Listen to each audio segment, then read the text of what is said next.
For the next 20 seconds, these words will appear on the screen. Focus your projector so that the type is sharp, and set the volume so that my voice can be heard clearly, even in the back of the room.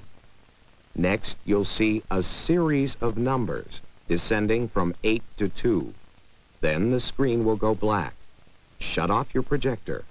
When you start it again, this Justin's film presentation will begin.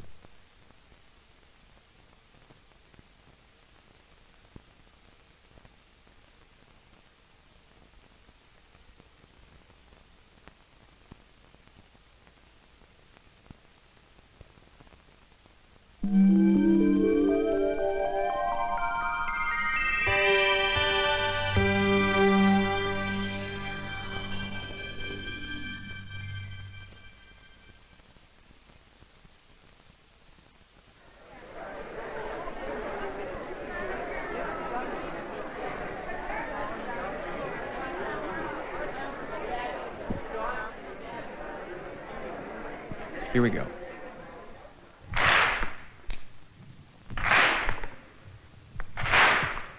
Oh, yeah. Oh, yeah.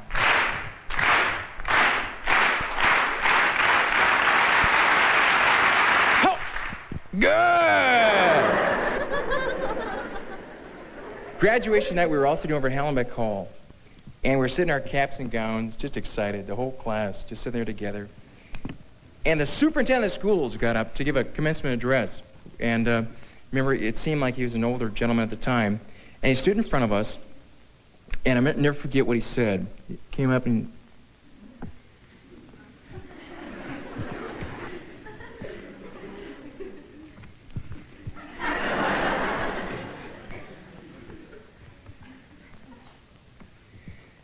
Graduating seniors, parents, faculty,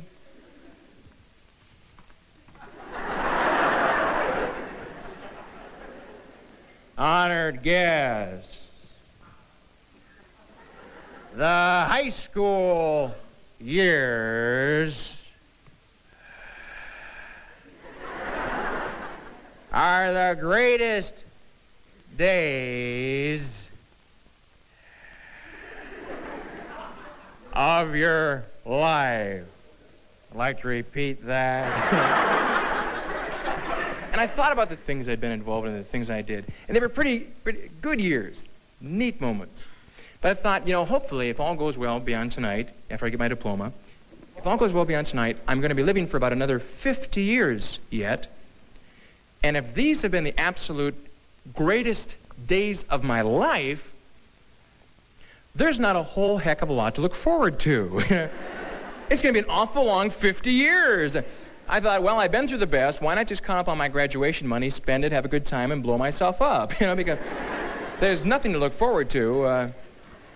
But as I look back at that statement, and as I visit with students across the country and see what kind of things are going on, I think I get a better feeling for what people are trying to say when they say the high school years are the greatest days of your life. That's what I want to talk about today for a little while. It starts out that first day. Do you remember that first day of school? This is my first day of school, Mom.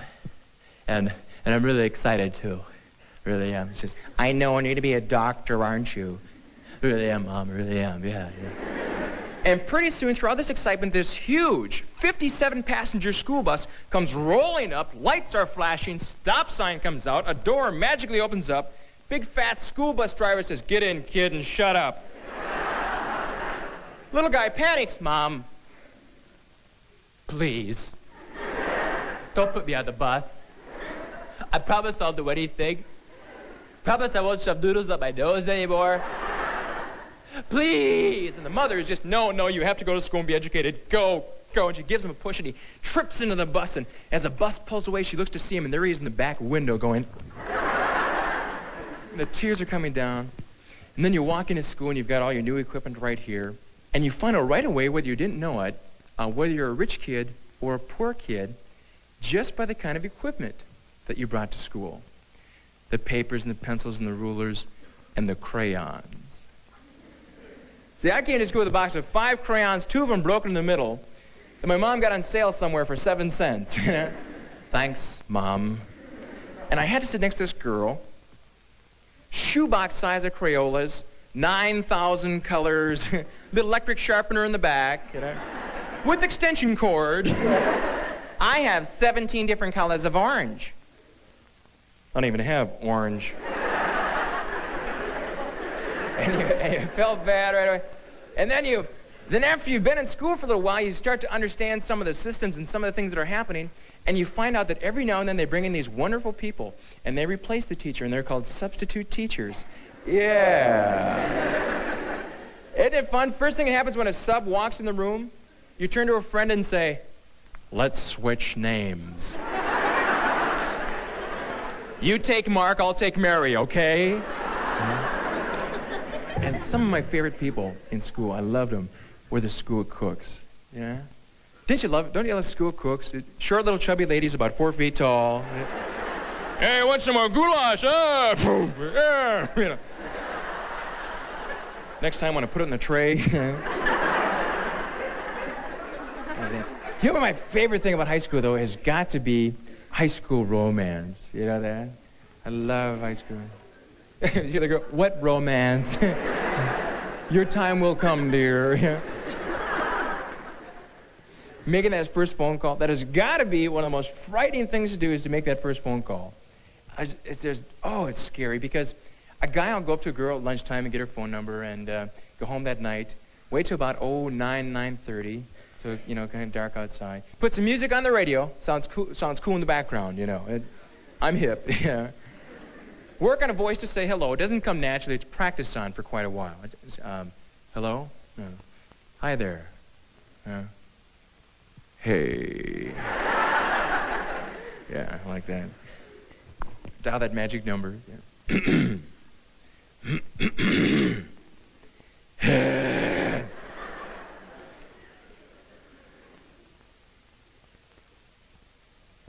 Oh, the mother answered. Hang up.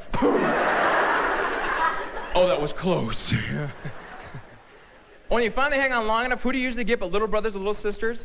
That ever happened to you? You call up and say, hi, is Susan there? Who's this? None of your business. Do you want to put Susan on, please? Well, what do you want her for? Look, you little creep. I just want to talk to her. Do you want to put her on? Just a second. I'll see if she's here. Because I don't know if she is. You know what? I've got a cold. And you know what? I'll go back to school for 3 months. Well, will you hold, please? I'll call her. Susan's a boy!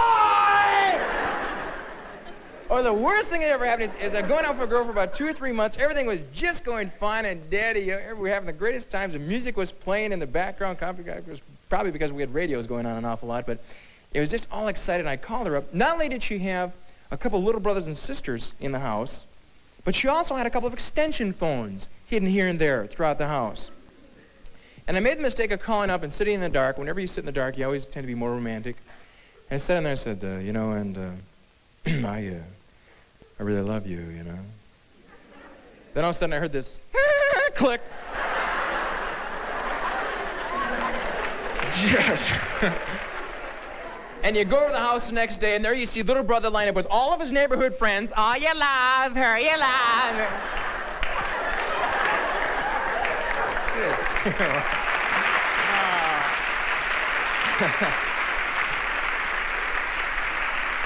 And then you go over and meet the parents. I don't know about you, but I could not stand meeting a girl's parents. It's the most frightening thing that's ever happened to me, because it's the only time in my life I ever got a nervous twitch. The right-hand side of my mouth wanted to meet my right eye. It looked like a bowl of Jell-O. Just and I'd leave the car door. I'd walk up. As soon as I rang that doorbell, ding dong, it hit. The mother opens up the door. Hello, Susan. There's someone here for you. Perfect first date for me had to have been movies. The lights come down low. Both put your arm in the armrest. Boom.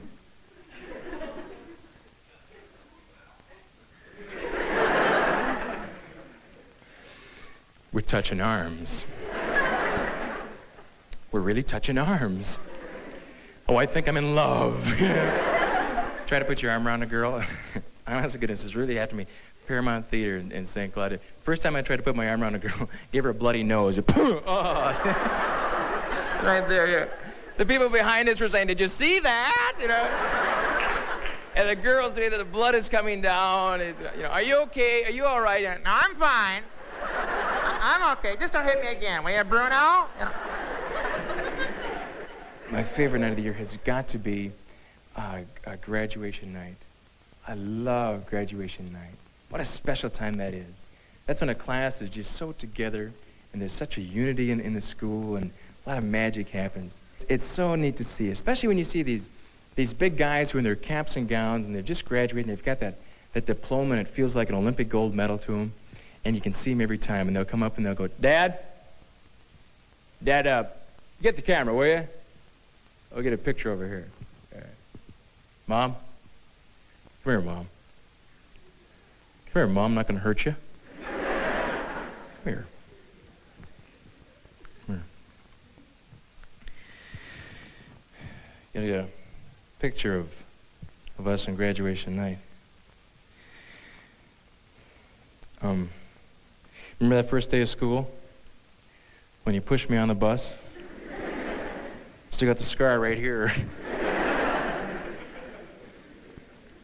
Remember that time I forgot that book at home, and you had to bring it to school for me, and you brought it to the cafeteria, and you had curlers in your hair, and they took your picture and put it in the yearbook? I'll never forget that, Mom.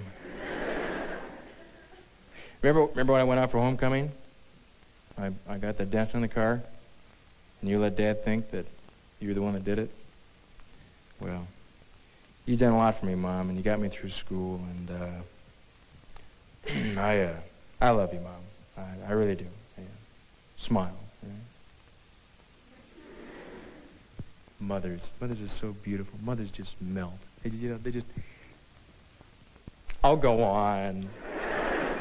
Oh, stop it! They go on like that. These are the moments.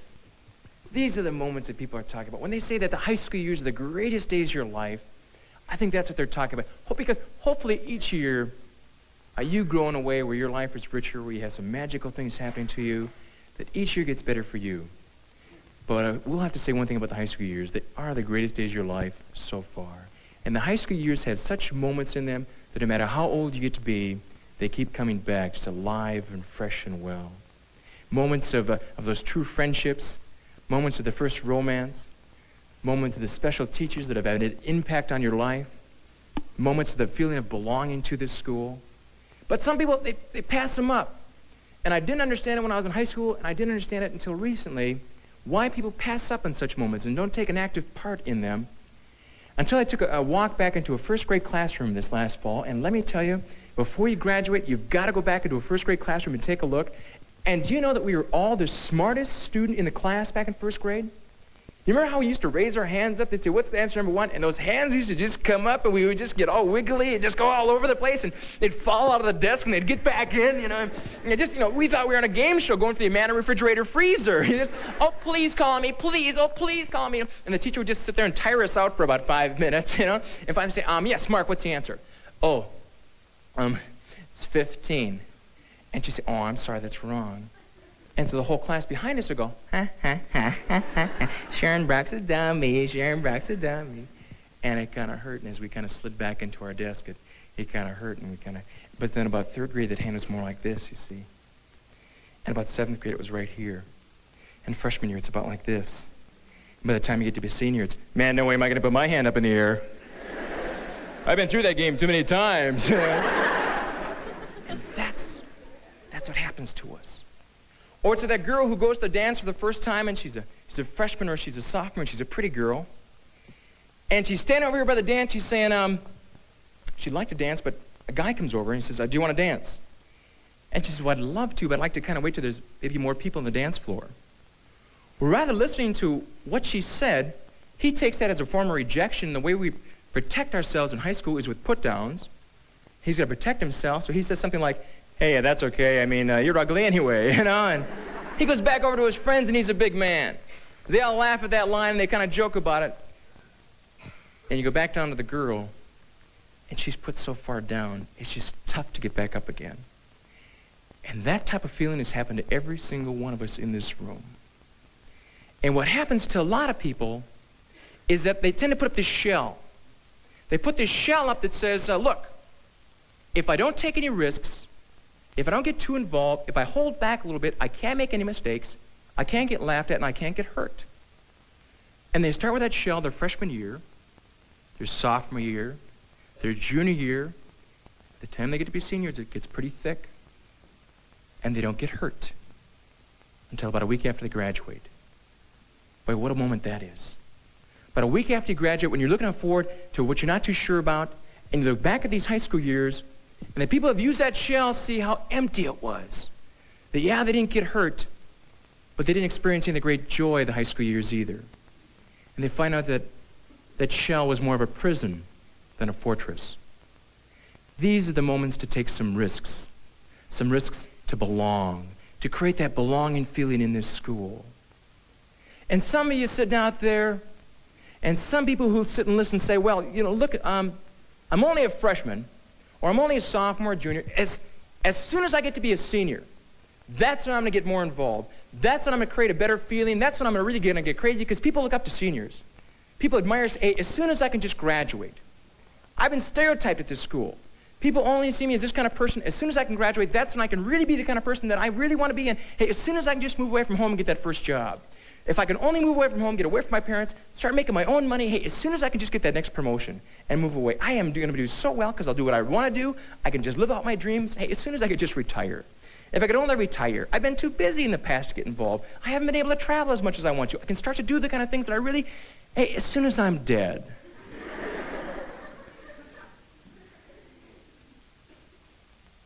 As soon as I'm dead, I'll have all the time in the world. And now is not the time to seal up, but now is the time to take some risks to belong, some risks to have some fun during these neat high school years. Because you know why? When you graduate from here, you don't remember the books and the desks in the classroom. You remember the people in this school, the people in this room, the people that mean the most to you in these close personal relationships. Those are the things you remember. And the more risks you take involved in the school and with your friends, the more the great joys you experience because of the high school years. These are the moments to take advantage of them and create such neat things. It's a time to take apart, to be apart, to make these days the greatest days of your life so far. You've been outstanding. And I wish that the rest of your high school years that are coming up are filled with laughter, love, and tears of joy. Thank you so much. Bye-bye.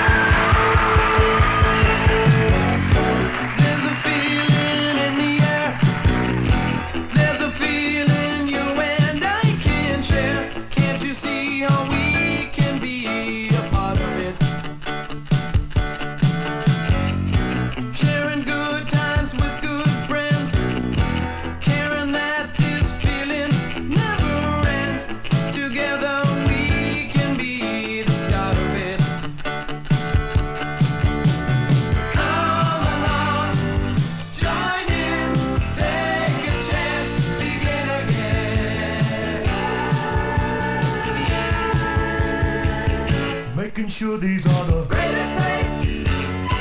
Whoa, whoa, greatest days.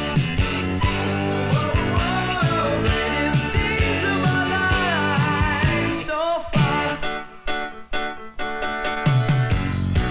Anyone can be a star. Don't be afraid to show us who you are.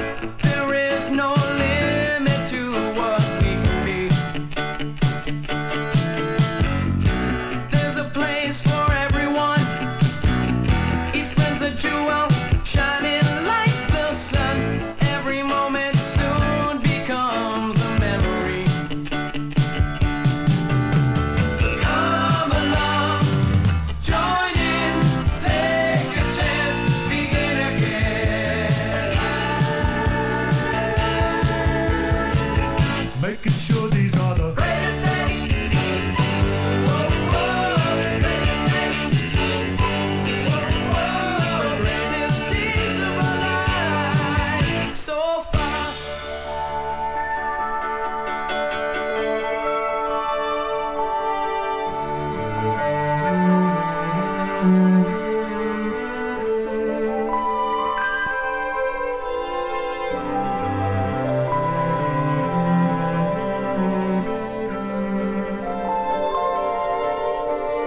making sure these are the greatest days